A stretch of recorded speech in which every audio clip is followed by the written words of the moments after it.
Yeah, so I my name is Wally, of course, the infamous. But I grew up in Brooklyn. I grew up in the projects.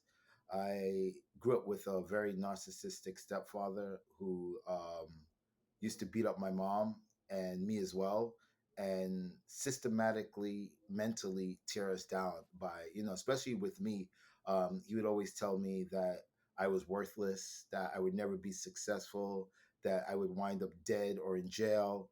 Um, Anything that you could think about, what someone would tell to tear someone down, my stepfather used to tell me those things. And that's the way I grew up.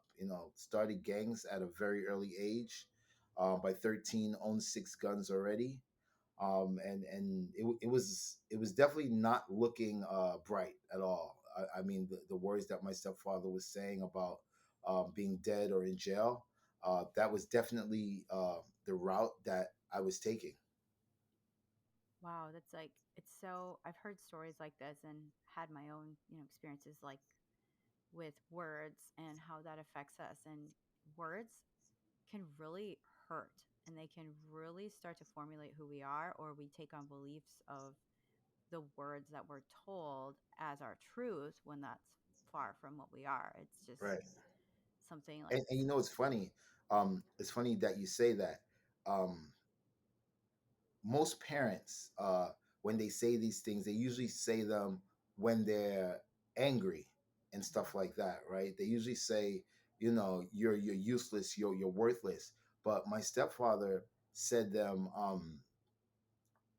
most of the time when he wasn't angry, and because he know, like you said, these words can hurt you, right? And they can make you believe and think that you are worthless. They can make you believe and think that you are useless.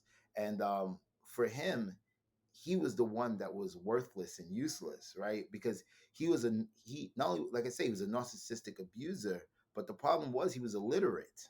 Like my Mhm. stepfather couldn't read and he couldn't write, right? So I mean, he felt stupid in front of my mom for sure. My mom had a college degree, right? So my mom was smart, right? She worked for the New York Health Department. She was smart, right? And he wasn't smart, right? I was going to school as a kid. I was always smart, but the way he got by was that he was a master carpenter, right? So he had a skill, and that was it. He had this one skill, and that was it. And that was being able to build anything, right? But because he technically was not smart, this was a way of trying to program us that we were lesser than him, and then use that skill as I'm a master carpenter, so I'm the king of the castle and stuff like that. And that's how he kind of tried to systematically break us down. Yeah, it was like a pure form of manipulation due to his own insecurities. Right. Yeah, that's a terrible thing to have to go through, especially when you're just when you're a child, especially you don't know the difference. You look up to people, adults, especially because they're supposed to know everything and they're supposed to be taking care of us. And then when something like that happens, we internalize those beliefs as our truth, and Right. we Right. don't know really how to handle that. So I really appreciate you like sharing that part of your story. So what was the pivot point for you in that situation? How did you get out of that situation? What happened? The biggest pivot point, I want to say life changing point, was when I had got arrested in school for possession of a legal loaded weapon. And I had some priors, and I had a lot of trouble growing up with guns as a young kid, and they wanted to give me 10 years in jail. Right, so that was what they were talking about, was 10 years. And if you're a kid at like 14 and you get 10 years, that's like the most important part of your life, right? I always had good grades in school because I had people doing a lot of my work for me, right? Doing the work, taking the notes. I was an entrepreneur at a very early age in school. So somehow my mom, with the help of a good lawyer, told the judge that, listen, he has really good grades, he does well in school. Put him in jail for 10 years is not the way to go. So we want to send him away to boarding school. So I wind up going to boarding school for 2 years. I went away to Africa for 2 years, lived in a boarding school, spent pretty much the whole time there fighting, right? Because when I got there, I experienced a different kind of racism. And people say, "What? Wait, how'd you go to how'd you go to Africa and experience racism?" Right? And I said, "Well, when I was in Africa, people would say that I wasn't the real black." Right? People would say, "Oh, you're not the real black. We're African. We're the real black." And they used to call me the kid that eats butter. So Mm. that was the term, in their language, that I was the kid who ate butter. And I spent a lot of time fighting there. I joined this thing called Man of War, which was like the closest thing to being in the most militant army was Man of War. They had you do the craziest things. And I did all these things to get respect. But at the same time, I got stronger. I was a stronger kid, right? And when I came back at 16. And I was not the same kid that was being abused by his stepfather, right? I was not that kid anymore, right? And I was not that kid who was going to let my stepfather beat up my mom anymore, right? The first thing I was thinking all the way on the flight back from Africa to America was, I can protect my mom now. I can protect my mom now. This is the first thing that I was thinking. And so one day, I'm at home. My stepfather goes, they're arguing, and then my stepfather grabbed my mom by the throat, right? So he grabs her by the throat, and he starts yelling at her, and he's choking her. So I turn around and I look, and then when I look, he tells me, "Oh, if you look over here, you're gonna get the same thing." That's what he said. And you know, all the years, 16 years of abuse, 16 years of being put down, 16 years of watching my mother getting beat up by this guy, all came out in that 1 second. I just lost it. I flipped, I ran out the house, went and got a gun, came back, put it to his head and said, "Listen, I'm gonna end you today." And my mom was hysterically going crazy, and my mom called the police, and my mom called the police and says, "Hey, you guys have to hurry. You have to hurry. My son is trying to kill my husband." Right? Not that my son was trying to protect me. Okay, my son has a gun. All right, but not that my son was trying to protect me, right? I mean, the correct thing to say was, "Hey, you guys need to hurry." Maybe you want to say, "Okay, my son has a gun," and even saying that is kind of messed up. But okay, but give the benefit of the doubt. My son has a gun. My husband was beating me up and choking me, and he was trying to protect me. I don't want anyone to get hurt. That makes more sense. But to say that my son was trying to kill my husband, she just turned on me, and like I said, 16 years of abuse. Finally, you have the chance to protect your mom. Every kid in this world wants to protect his mom. Finally, the one chance that I have to protect his mom, that one single chance, I can do it. My mom turns against me. And so I took the gun and I pointed to my mom's face. And I said, "You know what? I'm going to end both of you." And I was shaking, I was crying, all these emotions going through my mind. And I didn't know what to do. It was, and at the same time, the cops are coming, right? So, everything's happening so fast. And something came on my shoulder. You can say, I guess, divine intervention, God, whatever you believe in, came, sat on my shoulder, and it says, "Hey, hey, hey, hey, if you do this right now, every single thing your stepfather said about you is going to happen today. Your stepfather's always told you you'll be dead or in jail. It's going to happen today if you do this." And then I just came to my senses, and I was like, you two deserve each other. And I just walked away. I left. And I never went back. I never looked back. And that right there was the pivoting point of my life, was right there, because, you know, I could have easily ended them right there. No problem. But then I wouldn't be here talking to you.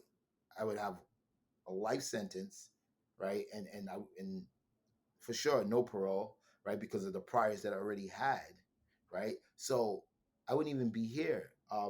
So there comes a time in our life where some we have to make these decisions, right? And sometimes you have to make sure you make that right decision. And plus, I hated my stepfather more than I wanted to end their lives. And what I mean by that is that I never wanted my anything that my stepfather said to ever be true, right? And he said I would be dead or in jail. If I would have ended their lives, then I would that would have became true. And I hated that idea more than the idea of me wanting to end both their lives. So that right there was the biggest turning pivoting point in my life. Wow, that is such a like powerful story, and that you made that choice, that you had that divine intervention, that God on your shoulder, whatever, to do that, to make that decision. And that would have been so hard, especially you're 16 at the time, and you're emotional and you're young, and to make that big decision is huge. So after all of that went down, what happened? Where was your mind? What were you what happened right after that? So I was hurt for a while, right? And at the same time, kind of running away from the cops Hmm. because the police were looking for me, right? So I was really hurt, and I was confused. I lived in the street because I left my house, so I wasn't living at home anymore. I actually lived in the street, um, hanging out with my gang members every day, living in people's houses from day to day. Just breaking night, not doing any, not even going to live anywhere. Um, and I somehow found the weird sport of ping pong, which is crazy, right? Because no one in the projects or no one in the hood plays this sport or thinks it's a serious sport. So I found this sport at a pool hall, and then that was the change of the trajectory of my life. Of all right, you know, this is something new, this is something different, and that's how the change in the life started to take place was through ping pong. So it's incredible that you found, especially something so random, like something that you would never have thought of before. And that is, I've heard this in other stories too, and myself included, that, you know, when you find something, especially, I think movement in general is like such a great form of healing and regaining strength. And so I love that you found that. And ping pong is what everybody knows you for. And so I'd love to hear. So your story started, you found this ping pong table in a pool hall. You started to pick up your skills. What happened after that? How did you start playing overseas? Or, how did you Oh, get into that? yeah. So that's a pretty crazy story. So I found the pool hall. Well, I used to shoot pool, right? And there was a time I was shooting pool and had this really nice pool stick that I actually stole from somewhere. And I thought I was a great pool player because I had a great pool stick, right? And I was playing this guy for some money, and I got hustled for the money, and I got upset. I took my pool stick, got angry, hit it against the pool table, and the pool stick shattered. And so I got really pissed off. And now I hated ping pong. They had it in my high school, and I hated this. I hated this sport. I used to make fun of kids playing it all the time. Like I was on a football team. I go through the lunchroom, and I would see these kids playing ping pong. And I go to the football field, and I would say, "Look at these kids with their short shorts and a stick." Like it was just so hilarious, this sport. So anyway, I saw, I'm angry now, I'm pissed off. I turn to the side, and there's like three ping pong tables in the pool hall. And I see these kids playing, right? And so of course, that was the perfect people to go and kind of bully, right? So I went over there and I says, "Hey, I want to get a hit." And the kid goes, "You play this?" I said, "I don't play this. Just give me the paddle." So I took the paddle out of his hand and I went on the other side of the table and I said, "Hit the ball to me," right? But the what I was trying to do was I was trying to hit him in the face with the ball because I was actually angry that I broke my pool stick. So I always used to blame other people for everything that happened to me. So whatever happened to me, I blamed on someone else, right? Mm. And so he hit the ball to me, and I tried to hit him in the face, but of course I don't know how to play ping pong. The angle of the paddle was wrong, right? So the angle was like this. So when I hit the ball went down instead of up, and it went on the table as like a smash. And the kid was like, "Whoa, that's crazy! You play this?" I was like, I don't play this, bro. And he was like, no, no, yo, there's this club. You have to go check it out. And I was like, what do you mean it's a club? He's like, yeah, it's a ping pong club. I said, what do you mean? I said, there's a club where people actually play this sport. Like, there's no way there's a place that's dedicated to this. And he was like, I'm telling you, it's a sport people are playing. And so, at first I didn't believe it, but the athlete in me wanted to see what was going on because sports played a big part of my life. It was the balance between the gang life, right, was my sport life, right? And the sport life, the gang life helped me to take out, gave me the sense of family. That's what the gang life did. Gang life gave me a sense of family. It gave me a sense of belonging. It gave me a sense of knowing that if I needed someone, they were always there, right? But of course, for the wrong reasons. And sports gave me the ability to take out my anger, the ability to take out my frustrations, the ability to be numb to the craziness that was going on at home. So they both work together. And so, I said, let me go check this out. Let me see if this is real. So I go down to this pool hall and I see people playing, boom, boom, hitting the ball, standing way back, making noise. And I was like, whoa, this is crazy. And the crazy thing about it is the people who were playing looked like me, like they were black. And I was like, wait a minute, black people don't play this. There's no way black. I thought it was like in another universe, right? See, I was like, whoa, and in my mind, only Asians played ping pong, not blacks, right? And so it's the thing that made me get interested in it, and I was like, whoa, this is crazy, wow, black people play ping pong. So then I wanted to play, right? And then that's how I got the idea to play. And in the meantime, I met someone, a random person who came by and said, "Hey, do you have a partner?" Right, and this is after like couple of weeks, 4 or 5 weeks, being there. Do you have a partner? And I said no. And the guy says, "Well, I'm gonna pay for you to learn. I'm gonna pay for you to play with me every time we play." I said, "What do you mean?" "I'm gonna pay you $20." Oh, really? And like I told you at that time, I was living in the streets. So $20, that's how I was gonna eat. 20, I'll take 20. Yeah, for sure. I wasn't great, but I was always a natural athlete. I can pick up things, I can do the basics right away. Anything basics I can do. And so I played with this guy. He paid me $20. We talked a lot. Um, but for him, my life was a TV show. Like it wasn't real. Right. So if you met anyone, well, if you've never met anyone who lived that life or been around anyone who's lived that life, then there's no way you can understand how a 13-year-old has guns, for an example, right? It doesn't make sense. It's impossible. I was a 13-year-old, but it's real. It's what happens all the time. It's what happens every single day. And one day I went to the club, a gun fell out of my bag. He saw it. I looked at him, and it was a 22 caliber, and I just left because I didn't know what he was going to do. I said I got to go, and as I left, um, first thing I was thinking, damn, there goes my $20. I just lost my $20, right? And I was kind of down because $20 was a lot of money to have, Mhm. as a kid, and it was kind of made me pretty sad actually.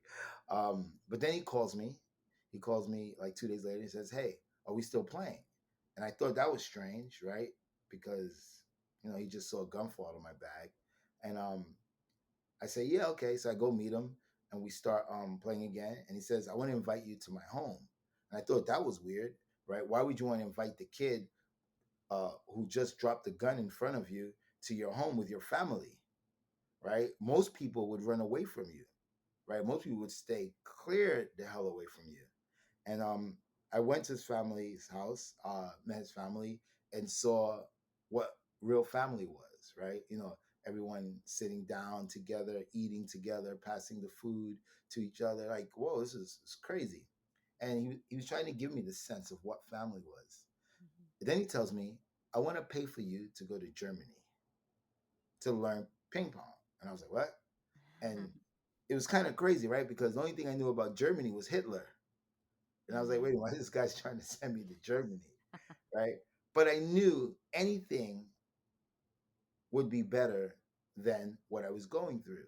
And a lot of times you get people and they tell you, "Oh, you're so lucky. You're so lucky. Someone helped you. You're so lucky." And I tell them there's nothing lucky about it because I had to make the decision. Just like I made the decision to not end both my parents' life, I also had to make that same decision to take the help that someone was giving me. I could have easily said, "Are you crazy? I'm not going to Germany. It doesn't make sense." Right. And then that was the first start of me really getting into ping pong and learning it and taking me on my way to becoming a pro. Wow, that is an incredible story. And I really like that you shared about like it really is about the decisions we make in life.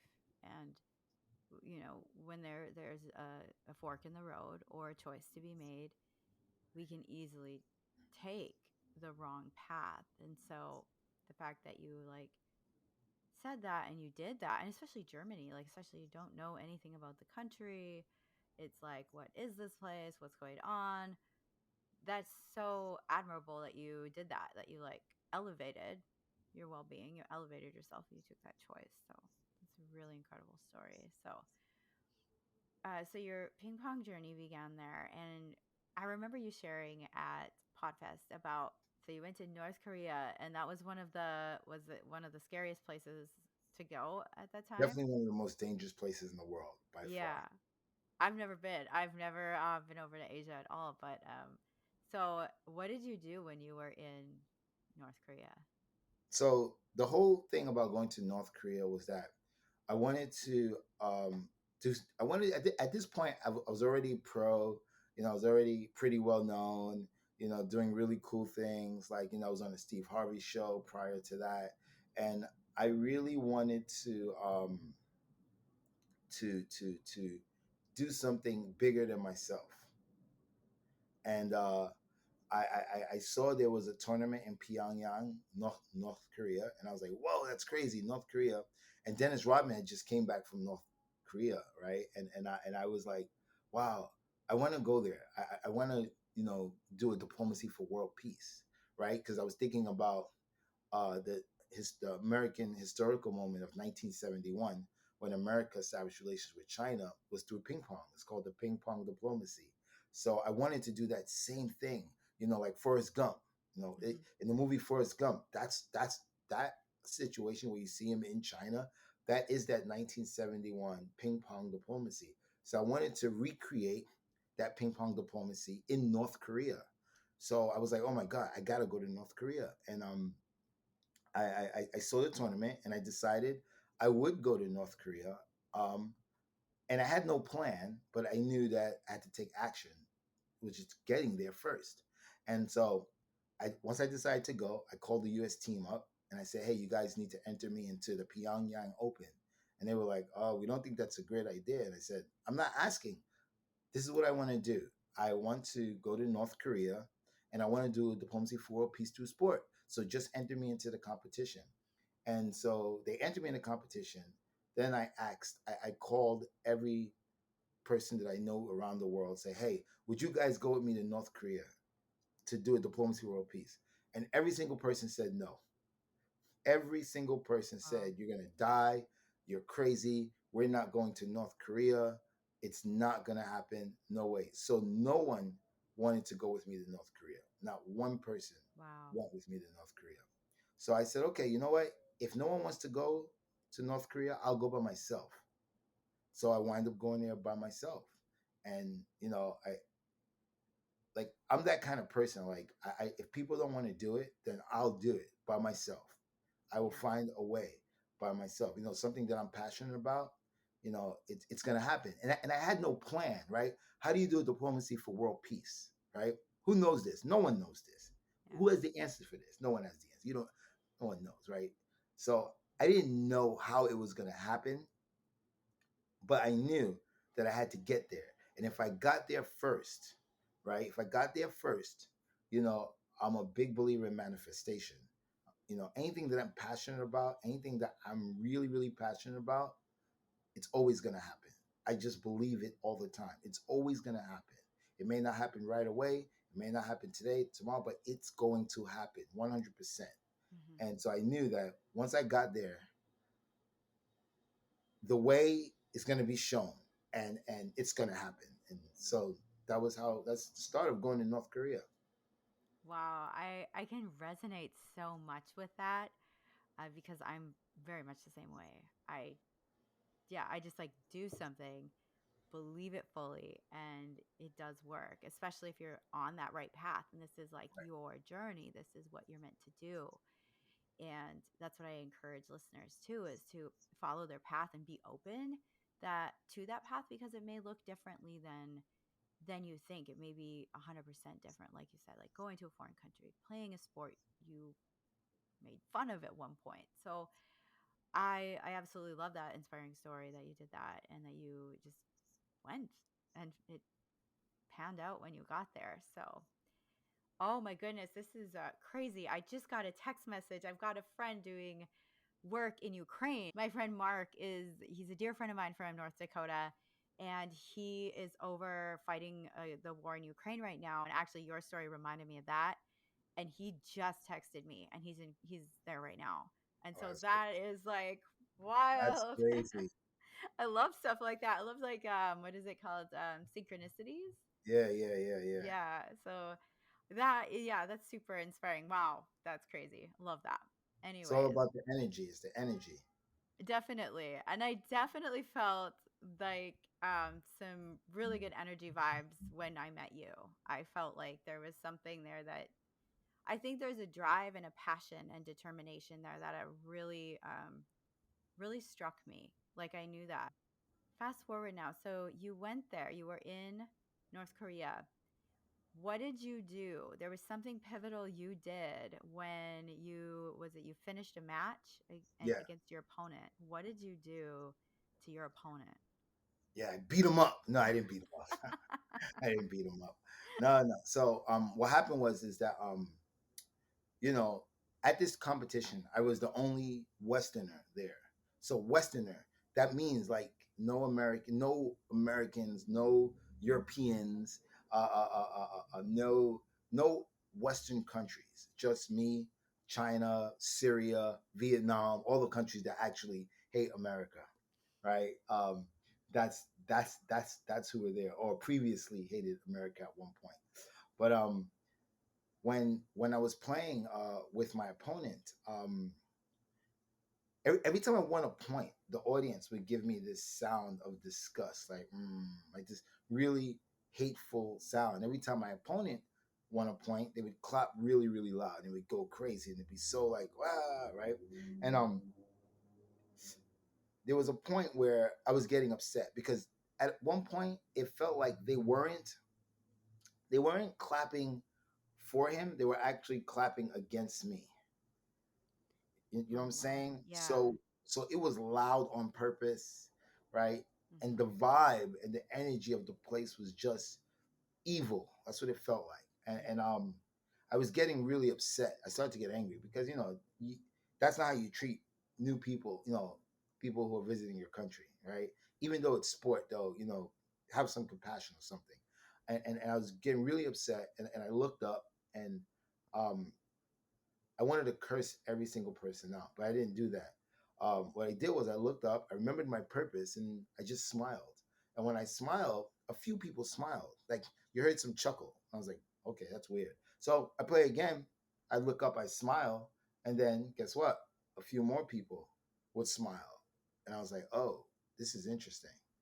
So now I said, forget about this match. I'm going to connect with this audience. And every time I looked up and smiled, people would smile to the point where they thought I was this funny guy. I don't know what they thought, man. And so now those sounds of disgust and hate started to turn into a few claps, right? When I made a point, like it wasn't so bad. And at the end, I wind up losing the match, of course, right? My opponent was better than me. I lost the match. And when I lost, he comes to shake my hand, but he really didn't want to shake my hand. Like you can tell he didn't want to shake my hand. And so he walks to me, I walk to him, and he puts his hand out, but not enough that I can actually really shake his hand, right? It's kind of like a finger touch stuff. That's what people do when they don't want to shake your hand. And I just grabbed him by the arm. I pulled him in and gave him the biggest bear hug that he's ever had in his life. The biggest bear hug. And the crazy thing about this bear hug was that my camera is facing my back, his front. And in the beginning, you see his face. He's like, a little bit nervous, Mhm. right? Like doesn't even know what's going on. And then after that, he smiles, right? And that smile is powerful because you can't fake that, right? It shows that even though he's North Korean, it still has humanity. He's still a human, right? He still has real human emotions. No matter how much they brainwash you, they can't brainwash your emotions from happening when they're gonna come out because that's inside of you. No one can change that. And the crowd cheered, and it's crazy, right? Because these are the same people that were taught that I was the devil, that I'm evil, and they're taught to hate me. Now I have them cheering, clapping. This dude smiling, right? I get a lot of jokes on my social media about it, and people are like, "Yeah, man, you just got that guy killed. He was smiling. That American hugged him, right?" But yeah, it's crazy, and like I always say, change is a very interesting thing, right? And it's not for us to change people. We can't change any people who don't want to be changed are not going to be changed, no matter what you do, right? But instead of us trying to change people or change situations, we need to plant the seeds, right? We plant the seeds. That's my thing. I'm all about planting seeds, right? By Yeah. giving him this hug in North Korea, right? By hugging him in front of 5,000 North Koreans, right? They see me now as not a threat, right? And they see me, oh wow, that's pretty interesting, an American hugging our guy after he lost, right? So even in defeat, I showed love, respect, humility, and all these things, right? And that's how you plant the seeds for change, right? I didn't go in his ear and say, hey, your government's really bad. You can't listen. No, that's not how you do it, Yeah. right? You do it through love, you do it through happiness, and that's what I did. So let's say, years later, maybe the government starts talking stuff about Americans or whatever. Someone's gonna say, "Oh, you know what? I remember that guy that came from America, who even after he lost, man, he hugged our guy. Showed us love, showed us respect. Right? You can't deny that. Right? Mhm. There, there's no negative way that being part of that you can take that as a negative thing, right? Mhm. So, yeah, man, it's powerful. The power of a smile, the power of love, right? The power of happiness, stuff like that. Yeah, the power of love. I love that you said that because that's exactly what I was thinking. The power of love is always going to beat out over evil, in any case. And sometimes it doesn't show right away, but that planting the seeds of that is huge. I am a firm believer in that as well. That's actually one of the things I like to do. And it really pays off. It's because you never know when those seeds are going to grow and you're going to see them. And it might look completely different than what you thought. But as long as you're planting those good seeds coming from a place of love, that's going to come back tenfold. And it's also going to just create goodness in humanity. So that's a very touching story. This has been a great conversation. I could talk to you for hours, honestly. And it's been so fun to get to know you on this and just like hear your story as you shared it in this way. And I resonate so much. And I think the work you're doing is planting these great seeds. And I am so excited to see everything that you're going to do in the future as well. So, what is next for you, Wally? What have you got cooking now? Are you speaking? What are you doing? Oh man, I mean, there's a lot of things going on. Yeah. Yesterday, my MSG Network story was released live, and I didn't realize it was going to be on TV. I thought that it was a social media thing. So when they said live, I thought they mean live on Instagram, live on YouTube, but it was live. It's live on TV. So after the Ranger game last night, I'm getting tons of DMs and calls. Yo, I just saw your story on MSG. I'm like, what? Yeah, yeah. So that interview took place in the summer. So because of Black History Month, they wanted to release it during Black History Month. So Mm-hmm. that's why it's released now, and it'll be playing for the whole month.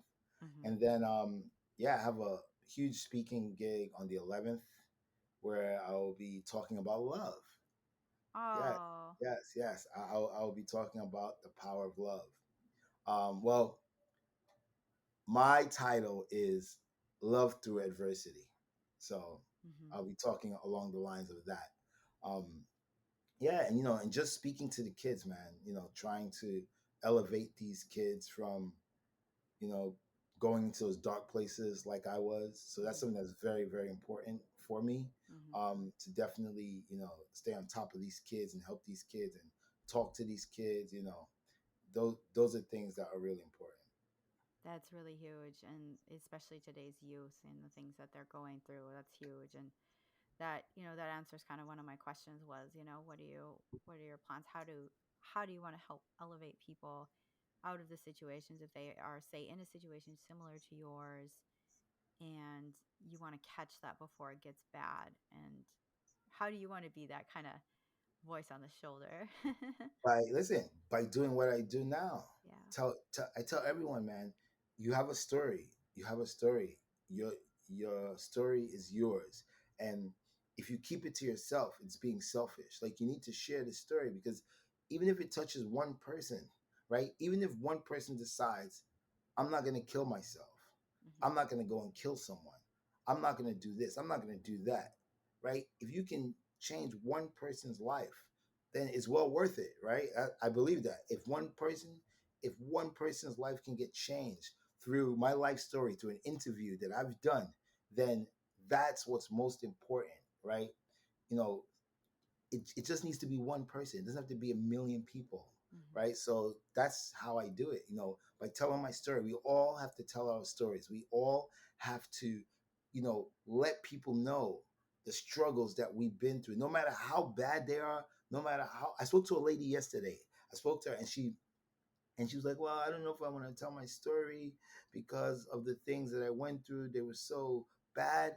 And I told her, I said, "You're being selfish." And she was shocked. She was like, "What do you mean selfish?" Like, she thought I was attacking her. I said, "No.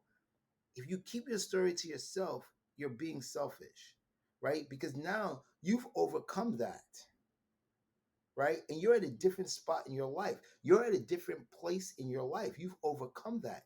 So, with that in mind, if you keep this to yourself, then you're not helping anyone. Yeah. And keeping it to yourself doesn't do anything for you, Yeah. right?